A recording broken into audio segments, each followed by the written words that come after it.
Any views, thoughts, and opinions expressed by the journalists and guests are solely that of the journalists and guests and do not reflect the views, opinion, policies, or positions of Positive Lifestyle Management, LLC.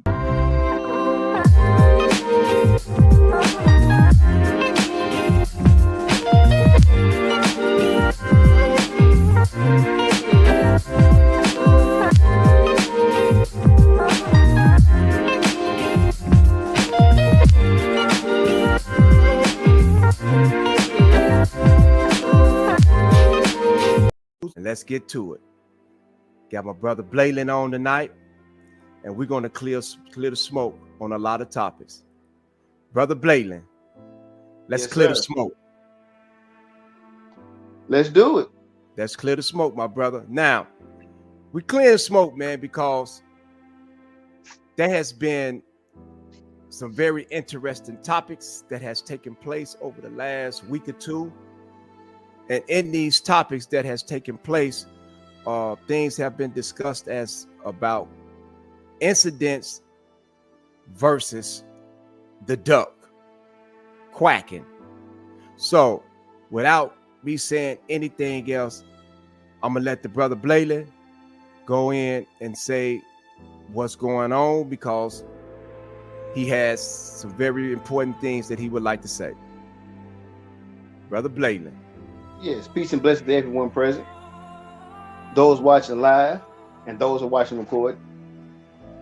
In reference to what I want to begin with incidents versus the duck, I know within the organization of growth and development, we are informed to report incidents, minor and major, that involve the well-being of our membership. Now, on a community scale, because we are responsible for our communities, meaning our neighbors and anybody that lives in the same neighborhood with us. It concerns the incidents transpiring in the neighborhood, such as an example, there may be a child molester in the neighborhood. There may be a rapist in the neighborhood. There may be somebody that's robbing the elderly in the neighborhood, beating them up, or killing innocent people in the neighborhood. In those type of incidents,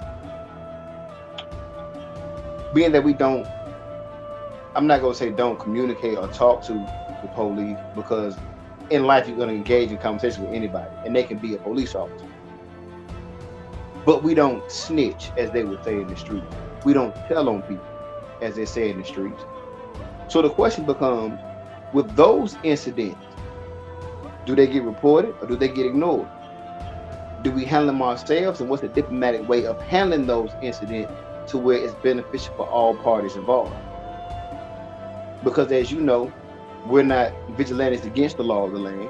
We don't take the law into our own hands, as we advocate the positive outcome of our community through righteous endeavors. Okay, so let me ask you this here. Yes, sir. When you're talking about incidents, Mm-hmm. the very first part of the incidents about all incidents, minor or major, that concerns the health and well-being of any members should be reported to the who? Coordinator. Okay, so we understand what we're talking about there. Okay, Yep. in a company, if you got a company, Mm-hmm. let's say Microsoft. Mm-hmm. In Microsoft, if an incident occurs within the company has policies on how they go about handling incidents within the company, right? Correct. Okay, so you taking that incident and you reporting it up the chain within that company, which will probably be that your supervisors, then the AR, and then, you know what I'm saying, things of that nature, right? The HR, I meant to say, not the AR, the HR. So that's one way. That's an organizational way of reporting the incident, right? Right. Now let's look at the community. Mm-hmm. On reporting, you got the rapist and the child molester, and you get these particular negative elements within the community. Who's the enemy? The enemy is anybody that supports the systematic warehousing of the people. So anyone who condones and supports the systematic warehousing and the destruction of our peoples are in essence the enemy, right? Correct. Liberals are just as guilty as conservatives. Democrats are just as guilty as Republicans. So everybody, if you supporting the systematic warehousing and the destruction of our peoples, okay, now you're the enemy. Now, I'm not saying not to report an incident of that nature. That's a crime. Facts. That is a crime that has occurred. But I'm saying this here. We as a community has to police our community. This is why the new concept is in play. This is why you have all these militias, right? Just say you got these militia groups, right? Mm-hmm. Who protects their community? They do. They protect their community, and they've been protecting their communities for decades, over centuries. They've been protecting their community. Within the African tribes, right? Mm-hmm. If something happens within the tribe, or within the clan, or within the empire, who deals with it? They do. Their own Okay. community. So now, if this is the way the new concept is supposed to be designed, that's why we says we have to be able to get our peoples in judgeships, lawyers, law enforcement, so that way we can protect our communities. But when if we're not in those particular places, now you have occupying forces who comes in the community to handle these things, and their focus is not to protect the citizens of the community. Indeed. Their position is to become an occupying force.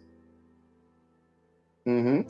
That's my position on that particular issue. So I'm not calling no police, because we have to do these things, man. We have to do it. Now I agree with that wholeheartedly. Now, with that being said, looking at today's time and the era in which we're living in, and knowing the real condition of our communities, there is not, with any organization, whether it be a street organization, fraternal organization, whatever the case may be, there is no structure in place within these communities to defend the people of the community to that level. Right. Because everybody in this day and time is out for self. True. Or they're pretty much ungoverned, completely radicals in their own thinking. So now, if we are to become a reckoning power of people beyond boundaries without measures, truly we have to put ourselves in positions to obtain that. But between now and those moments in time, we have to develop a format that is sufficient for protecting our communities. Because right now, if I was to go out in the neighborhood and let's say I was trying to defend a woman who was being attacked or whatever the case may be, 9 times out of 10, I'll probably be killed in the situation. Not just by the person that I'm fighting against, but by those around who also see a chance to capitalize on the moment. Anybody can be a victim in this day and time. True. You can be the hero and become a victim. Right. So with that under the umbrella of thinking, do we in turn, as an example, let's say we reported to the coordinator of our organization, then they got to set up the chain. Okay, now it goes where it got to go. Now the leadership has to make a decision on how to go about dealing with the situation.